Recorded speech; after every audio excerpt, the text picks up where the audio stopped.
Mark 7. And the Pharisees and some of the scribes gathered together around him, and they had come from Jerusalem, and had seen that some of his disciples were eating their bread with impure hands, that is, unwashed. For the Pharisees and all the Jews do not eat unless they carefully wash their hands, thus observing the traditions of the elders. And when they come from the marketplace, they do not eat unless they cleanse themselves. And there are many other things which they have rejected in order to observe, such as the washing of cups and pitchers and copper pots.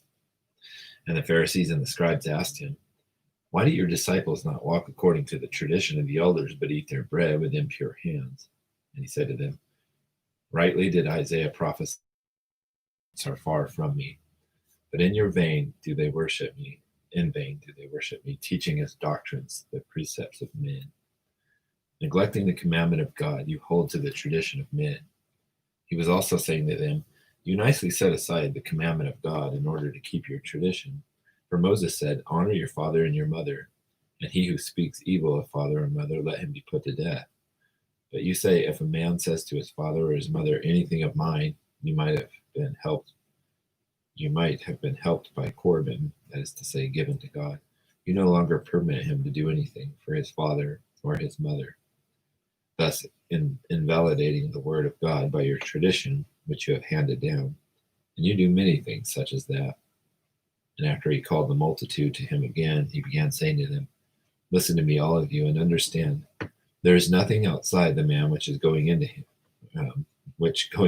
can defile him. But the things which proceed out of the man are what defile the man. If any man has ears to hear, let him hear." And when leaving the multitude, he had entered the house. His disciples questioned him about the parable. And he said to them, "Are you lacking in understanding also? Do you not understand that whatever goes into the man from outside cannot defile him? Because it does not go into his heart, but into his stomach and is eliminated." Thus he declared all foods clean. And he was saying, "That which proceeds out of the man, that is what defiles the man.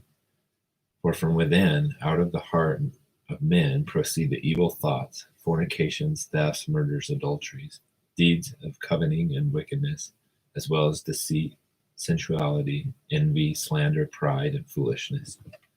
All these evil things proceed from within and defile the man." And from there he rose and went away to the region of Tyre. And when he entered a house, he wanted no one to know of it, yet he could not escape notice. But after hearing of him, a woman whose little daughter had an unclean spirit immediately came and fell at his feet.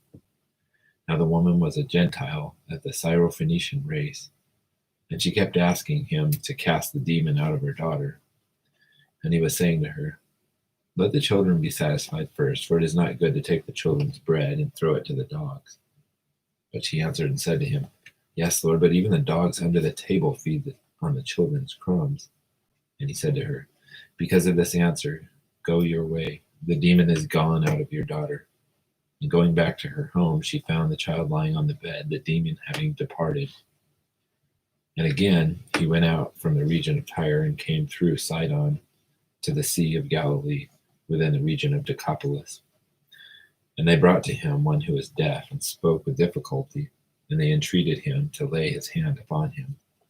And he took him aside from the multitude by himself, and he put his fingers into his ears. And after spitting, he touched his tongue with the saliva. And looking up to heaven with a deep sigh, he said to him, "Ephphatha," that is, "be opened." And his ears were opened, and the impediment of his tongue was removed, and he began to speak plainly. And he gave them orders not to tell anyone. But the more he ordered them, the more widely they continued to proclaim it.